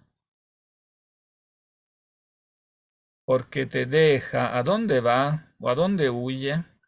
O sea, aunque yo quiera darle la espalda a Dios, no es que pueda realmente huir de Dios, ¿no? Solamente puedo huir de Dios plácido, o sea, benévolo, a Dios airado. O sea, si yo le doy la espalda, tendré un Dios airado, porque estaré en guerra con Dios, ¿no? Pero realmente no puedo alejarme de Dios, no puedo darle la espalda, pero Él sigue ahí y no puedo escaparme de Él, ¿no? ¿Dónde no hallará tu ley para su castigo? O sea, el propio darle la espalda será su castigo en definitiva, ¿no? Bueno, y por supuesto que también hay que amar al enemigo por ti, ¿no? O sea, no solamente al amigo en ti, sino al enemigo por ti, ¿no? Porque en el fondo también el enemigo es también alguien a quien Dios ha hecho. Y bueno, si es enemigo, podemos suponer que está también suponiendo que es como alguien que está en el mal o alejado de Dios, pero entonces igual hay que quererlo para que sea bueno. O sea, al malo igual hay que quererlo. Al bueno hay que quererlo porque es bueno, pero al malo también hay que quererlo para que sea bueno. O sea siempre en función en el fondo de que pueda encaminarse hacia el bien, o sea, hacia el mismo Dios. profe, ¿Sí? una duda es que volviendo un poco al tema de Dios y el amigo, esta forma de amar al amigo también se asocia a que amar a Dios es la forma más pura de amar, ¿o no? ¿Tiene como algo que ver con eso? No sé si me explico con la pregunta. Sí, claro, o sea, en el sentido que el Dios es el primero al que hay que amar, en el sentido el amor más puro porque es el amor primero, porque Él es el amor mismo, ¿no? En otro libro, en el libro sobre la Trinidad, que es un libro que Agustín escribirá después de viejo, él dice que en el fondo cuando nosotros amamos a alguien, amamos con el amor, pero el amor es el mismo Dios. Entonces, en el fondo, cuando amamos a cualquiera, siempre amamos en Dios, porque Él es el mismo amor, ¿no? Si el amor es verdadero, si amamos en la verdad, entonces siempre amamos en Dios. Y entonces siempre estamos amando primariamente a Dios. Porque en el fondo vemos también en el prójimo, vemos reflejada la bondad de Dios, la belleza de Dios. O sea, si el prójimo si el ser humano nos atrae, es porque el ser humano es un reflejo de la belleza de Dios, ¿no? De la bondad de Dios. como ya decía Platón, ¿no? Pero aquí hay algo más, hay algo más con respecto a Platón, a lo que veíamos en el banquete, ¿no? Porque en base a lo que dice Platón, uno podría pensar que simplemente en el otro nosotros vemos reflejada la belleza de Dios y entonces el otro nos ayuda a elevarnos hacia Dios, pero en ningún momento Platón dice que hay que amar al otro como con ese mismo amor con que Dios lo ama, ¿no? Como que falta en Platón esa dimensión del amor que de Dios baja hacia nosotros, ¿no? Está en Platón la dimensión como que sube, o sea, que yo, como esa escala que sube hacia Dios, como que yo veo en el otro, primero en los cuerpos, ¿se acuerdan de la escala del amor, no? Primero en los cuerpos, la belleza de los cuerpos, después la belleza de las almas, después la belleza de las virtudes. Claro, en el otro yo puedo ver toda esa belleza y esa belleza me encamina hacia Dios, pero en ninguna parte Platón agrega que entonces también hay que querer al otro con ese amor con el que Dios quiere al otro, ¿no? No está la dimensión de que Dios quiere. El eros de Platón siempre como de abajo hacia arriba, es como el hombre deseando a Dios, pero no está Dios deseando al hombre, como Dios queriendo al hombre, no, no está esa dimensión. Porque eso le parecía a Platón que en el fondo le parecía contradictorio, porque si Dios está ahí arriba, ¿por qué debería mirar como hacia abajo, ¿no? ¿Por qué debería querernos a nosotros? Y sí, en cambio, se explica eso si en base al concepto de la creación, si Dios es quien nos crea de la nada, y no somos simplemente como una emanación de Dios, sino que somos creados de la nada libremente, o sea que Dios nos crea como gratuitamente, entonces sí se explica que Él nos quiere. O sea, que no hay solo un eros de nosotros para Dios, sino un eros de Dios para nosotros. Dios nos desea, pero en el fondo que nos desee no significa que a Él le falte algo. Eso era lo que le preocupaba a Platón, como que él pensaba que si decía que Dios nos amaba, nos deseaba, deseaba nuestra compañía, pareciera con eso decir que entonces a Dios le falta algo, ¿no? Pero no, porque en base al concepto de creación, Dios puede crear una criatura distinta a Él, cuya felicidad es amar a Dios, pero entonces para que esta criatura ame a Dios, también Dios tiene que amarla primero. Y entonces se explica que Él también desee como la amistad con el ser humano, porque crea al ser humano para la felicidad y esta felicidad del ser humano la encuentra en la amistad con Él, ¿no? No sé si es muy enredado o se entiende.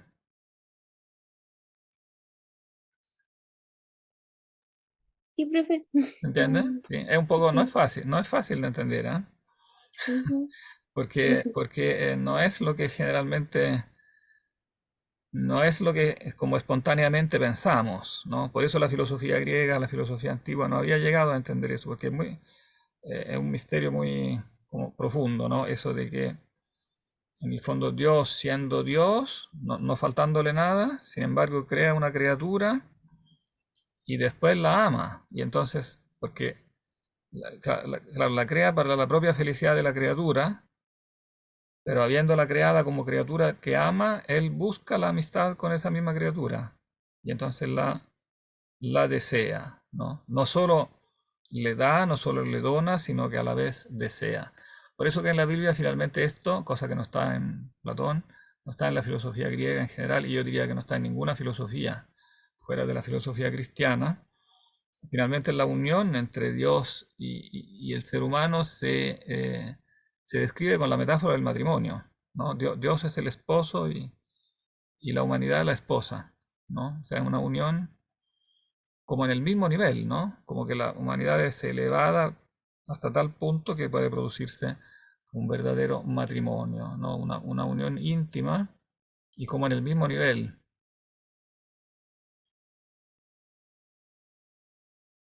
Mm, bien, ya es tarde, pero todavía falta un pedacito. Sigamos otro pedacito, leamos el 10, porque bueno, aquí en el 10 desarrolla un poco más todo esto que acabo de decir, pero en un lenguaje más bonito y poético. ¿Quién sigue?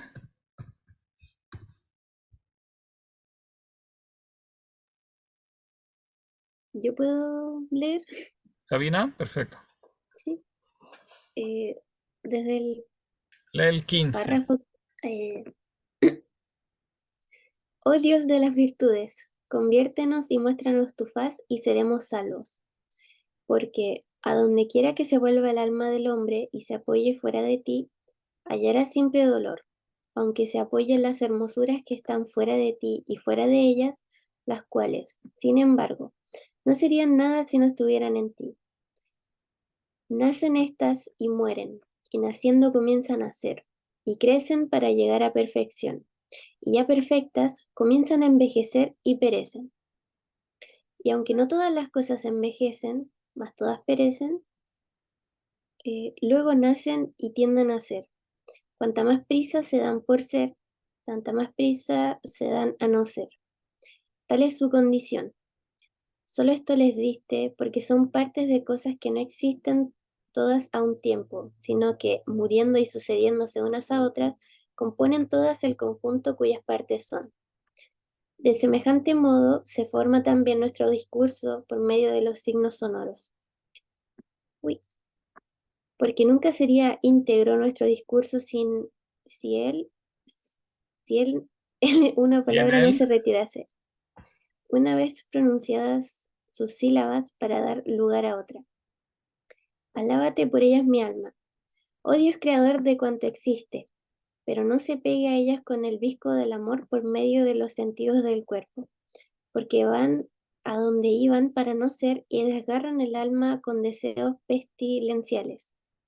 Y ella quiere el ser y ama el descanso en las cosas que ama, mas no hallan ellas dónde, por no permanecer ellas. Huyen. ¿Y quién podrá seguirlas con el sentido de la carne? ¿O quién hay que las comprenda aunque estén presentes?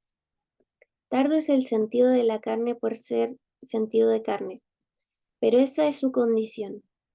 Es suficiente para aquello otro para que fue creado, mas no basta para esto, para detener el curso de las cosas desde el principio que les es debido, hasta el fin que se les ha señalado.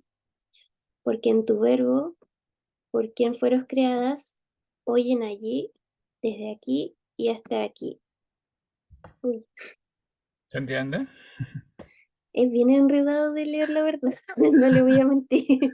Sí, no, es fácil de leer porque retóricamente es muy elaborado. Eh, Ujú. y claro, y filosóficamente también es muy profundo. Pero voy a tratar de resumirlo lo más fácilmente posible. ¿Qué está diciendo aquí? Que todas las cosas, en el fondo, en la experiencia sensible, se nos presentan en su devenir, ¿no? O sea, las cosas nacen y mueren y se mueven. Todas las cosas están en movimiento. Y este movimiento podemos percibirlo con los sentidos físicos, ¿no? Vemos las cosas que pasan, que cambian, que envejecen, que mueren, ¿no? Pero es solo con la mente que podemos captar que todo este gran como drama, toda esta gran como historia del universo tiene un sentido, ¿no? O sea, es todo un único discurso que precisamente se desarrolla en el tiempo, pero cuyo sentido solo se capta si vemos el discurso en su conjunto. Y eso solo puede hacerlo la razón, ¿no? Los sentidos del cuerpo como que ven las partes, como que ven los individuos, ven las cosas que se mueven, pero la razón capta como el conjunto general, ¿no? ¿Y por qué eso? Porque en el fondo la razón capta lo que la mente divina, la mente humana está hecha como a imagen de la mente divina, que es el verbo, ¿no? El verbo es la mente divina, el verbo de Dios, el logos. Y entonces con nuestra mente nosotros podemos captar que todas las cosas en el verbo, en el plan de la mente divina, en la cual fueron creadas, todas tienen como su sentido y su razón, desde aquí y hasta aquí. O sea, todas las cosas tienen como su armonía. Son como una gran sinfonía que se capta con la mente y entonces no sirve ir corriendo detrás de las cosas, detrás de los sentidos, porque eso simplemente nos desgarra. Tratamos de huir, como de correr detrás de las cosas sensibles como tales pero no hay manera de detenerlas. Entonces lo que ocurre es que nos desgarramos, se desgarra el alma al tratar de correr, al tratar de detener lo que no se puede detener, ¿no? Entonces la única forma realmente de detenerlo con el amor, porque uno ama todo esto, ama el mundo y las personas, y el amar como que genera este deseo de detener, pero realmente las cosas, el único lugar donde están afirmadas y detenidas es la mente divina, es Dios. Entonces hay que partir amando a Dios digamos, y en Dios todas las cosas cobran su sentido y en cierto modo se inmortalizan, se eternizan, como que no pasan al no ser, sino que son, por decirlo así, como rescatadas de la corrupción, rescatadas de la destrucción y son como, en cambio, divinizadas, elevadas como a la propia altura de Dios, son como incorporadas en Dios, por decirlo de alguna manera. Pero para que nosotros lo captemos tenemos que entrar en Dios, digamos, partir amando a Dios y a su plan y a su ley de amor, ¿no? Si no, si tratamos de jugar fuera de eso, en contra de eso, quedamos presa de este mecanismo que en el fondo es el desgarrarse de la muerte, ¿no? Y bueno, y eso lo explica mejor todavía, o sea, lo concluye mejor todavía aquí en el 16. Sé que es tarde, pero les pido todavía unos minutitos de paciencia para terminar aquí todo este discurso que es importante, falta poquito. ¿Quién quiere seguir? ¿Sabina?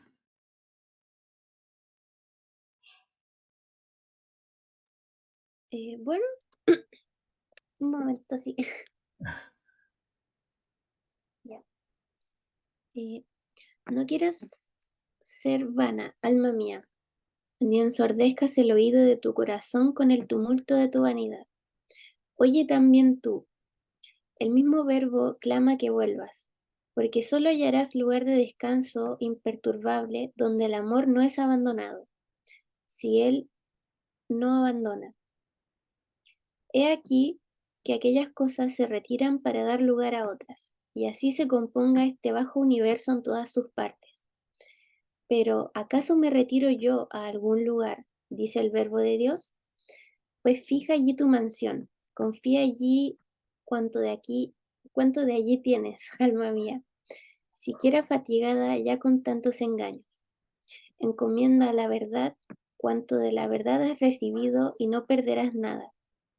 Ante se florecerán tus partes podridas, y serán sanas todas tus dolencias, y reformadas y renovadas, y unidas contigo tus partes inconsistentes, y no te arrastrarán ya al lugar donde ellas caminan, sino que permanecerán contigo para siempre donde está Dios, porque nunca se muda y eternamente permanece. Espera, se pausa aquí, Ujú. porque aquí ahora en este tramo que sigue, como que resume un poco lo que ya dijimos, ¿eh? Bueno, aquí en esta misma parte que leímos también es lo que un poco ya acabamos de explicar, ¿no? El mismo verbo clama que vuelvas, ¿no? El propio Dios, pero particularmente la segunda persona, porque el Hijo es el verbo, que es el Hijo, es finalmente después el que se encarna, ¿no? Entonces el que tiene que ver después directamente con la salvación de la humanidad. El mismo verbo clama que vuelvas, porque solo hallarás lugar de descanso imperturbable, donde el amor no es abandonado si él no abandona. Fija allí tu mansión, o sea, fíjala en el verbo, ¿no? Confía, confía allí al verbo cuanto de allí tienes, porque todo lo que tú tienes, todo el universo, todo lo que tú tienes como ser humano, todo viene del verbo, porque el verbo es el creador, en definitiva, ¿no? Es el creador y el ordenador, es la mente que ordena todo el universo. Entonces, todo lo tienes de allí. Entonces, todo lo tienes que como confiarlo ahí, como amarlo ahí, dentro del verbo. Y ahí entonces ya no serás fatigada y no serás engañada, sino que en el fondo escaparás a la corrupción y a la muerte, ¿no? Se sanarán todos tus dolores, florecerán tus partes podridas, serán unidas tus partes inconsistentes, todas las heridas serán sanadas, todos los errores serán resueltos, serán corregidos. no te arrastrarán al lugar donde ellas caminan. O sea, ya las cosas no se morirán, ¿no? Sino que permanecerán contigo para siempre donde está Dios. O sea, las cosas serán de una forma misteriosa, como eternizadas en Dios, ¿no? En el mundo futuro, en el mundo del más allá, la creación será como rescatada de la corrupción e inmortalizada en Dios, ¿no? Será sustraída a la corrupción. Vamos a saltar un poquito porque es muy tarde, pero quiero llegar a leer la conclusión.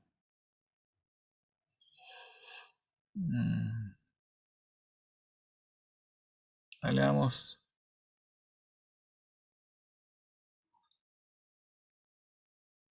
Bueno, aquí ven, pues solamente no vamos a leer todo esto, pero les llamo, les señalo que aquí tiene una reminiscencia también del banquete, ¿no? Es la escala del amor. Si te agradan los cuerpos, alaba, pero corregido en versión como cristiana, ¿no? Si te agradan los cuerpos, alaba a Dios en ellos y revierte tu amor sobre su artífice. Si te agradan las almas, ámalas en Dios, ¿no? El amor que sube del cuerpo al alma, ¿no? Pero que siempre tiene que ser como en Dios. Ámalas en Él, a las almas. Pero algo más que no está en Platón. Arrastra contigo hacia Él a cuanto puedas, ¿no? Y diles, a este amemos.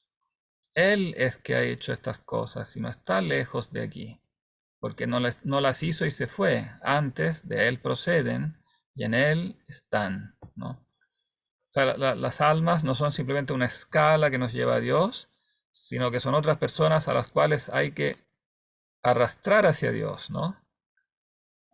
Hay que amarlas, y amarlas significa querer su bien, y querer su bien significa querer su felicidad, y querer su felicidad significa encaminarlas al verdadero bien, ¿no? Al sumo bien. Todo esto recomiendo después leerlo. No, falta porque si nos reamos este pedacito y concluyamos. Sí, es solo este pedacito. Retómalo de acá. Más he aquí. ¿Quieres terminar, Sofía? Ya. Mas he aquí, Él está donde se gusta la verdad, en lo más íntimo del corazón, pero el corazón se ha alejado de Él. Volved pues, prevaricadores, al corazón y adheríos a Él, que es vuestro hacedor. Estad con Él y permaneceréis estables, descansad en Él y estaréis tranquilos. ¿A dónde vais por ásperos caminos? ¿A dónde vais? El bien que amáis, de Él proviene, mas solo en cuanto a Él se refiere es bueno y suave. Pero justamente será amargo si, abandonado Dios, injustamente se amare lo que de Él procede. ¿Por qué andáis aún todavía por caminos difíciles y trabajosos? No está el descanso donde lo buscáis. Buscad donde lo buscáis, pero sabed que no está donde lo buscáis. Buscáis la vida en la región de la muerte, no está allí. ¿Cómo hallar vida bienaventurada donde no hay vida siquiera? Y sigue con el ¿Sigo? 19 y terminamos con ese. Nuestra vida verdadera bajó acá y tomó nuestra muerte, y la mató con la abundancia de su vida y dio voces como de trueno, clamando que retornaremos a él en aquel retiro de donde salió para nosotros, pasando primero por el seno virginal de María, en el que se desposó con la humana naturaleza, carne mortal para no ser siempre mortal. De aquí como esposo que sale de su tálamo, se esforzó alegremente como un gigante para correr su camino, porque no se retardó, sino que corrió dando voces con sus palabras, con sus obras, con su muerte, con su vida, con su descendimiento y su ascensión, clamando que nos volvamos a Él, pues si partió de nuestra vida, ¿Vista? pues si partió de nuestra vista fue para que entremos en nuestro corazón y allí la hallemos. Porque si partió, aún está con nosotros. No quiso estar mucho tiempo con nosotros, pero no nos abandonó. Retiróse de donde nunca se apartó porque Él hizo el mundo, y el mundo era y al mundo vino para salvar a los pecadores. Y a Él se confiesa mi alma, y Él la sana de las ofensas que le ha hecho. Hijos de los hombres, ¿hasta cuándo seréis duros de corazón? ¿Es posible que después de haber bajado la vida a nosotros no queráis subir y vivir? Mas, ¿a dónde subisteis cuando estuvisteis en alto y pusisteis en el cielo vuestra boca? Bajad, a fin de que podáis subir hasta Dios, ya que caísteis ascendiendo contra él. Diles estas cosas para que lloren en este valle de lágrimas, y así las arrebates contigo hacia Dios, porque si se las dices, ardiendo en llamas de caridad, con espíritu divino se las dices. Bien. Entonces aquí concluye todo este discurso y agrega un elemento nuevo. Bueno, resume lo anterior, en esta primera parte del capítulo 18, resume lo anterior que ya dijimos, ¿no? O sea que hay que amar las cosas como en Dios, porque el amor viene de Él y lleva a Él, ¿no? El bien que amáis de Él proviene, pero es bueno solo en cuanto se lo referimos a Él. Si no se lo referimos a Él, se vuelve amargo. O sea, si intentamos amar a las criaturas con independencia de Dios, ese bien pierde su sentido y por lo tanto se vuelve amargo, se nos vuelve en contra, ¿no? Se ama injustamente, ¿no? Y se transforma en caminos difíciles y trabajosos, donde no hallamos descanso, ¿no?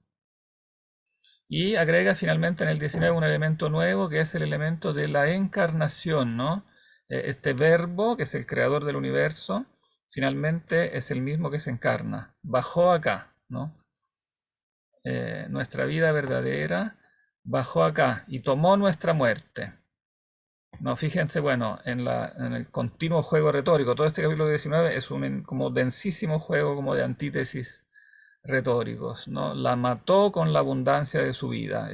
La vida verdadera, que es el verbo, se encarnó y al morir mató la muerte, ¿no? Dio voces clamando que retornemos a Él en aquel retiro de donde salió para nosotros. Con la encarnación, pasando por el seno de María, ¿no? Se desposó con la humana naturaleza. Está este tema del matrimonio como en la unión de la naturaleza humana con la naturaleza divina, ¿no?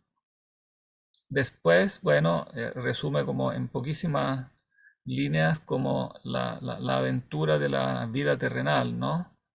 Corrió dando voces, con palabras, con obras, con su muerte, con su vida, con su descendimiento, su ascensión, ¿no? Como resumen flash de la vida, como del verbo encarnado, clamando que nos volvamos a Él, ¿no? Todo esto se resume con estas pocas palabras, ¿no? Él como que se encarna para como gritarnos que finalmente nos decidamos a volvernos a Él, ¿no? Y evidentemente después partió de nuestra vista, ascendió al cielo, etcétera, pero si partió todavía está entre nosotros. No quiso estar mucho tiempo, pero no nos abandonó. Entonces, finalmente, hay que escucharlo, ¿no? Hijos de los hombres, ¿hasta cuándo seréis duros de corazón?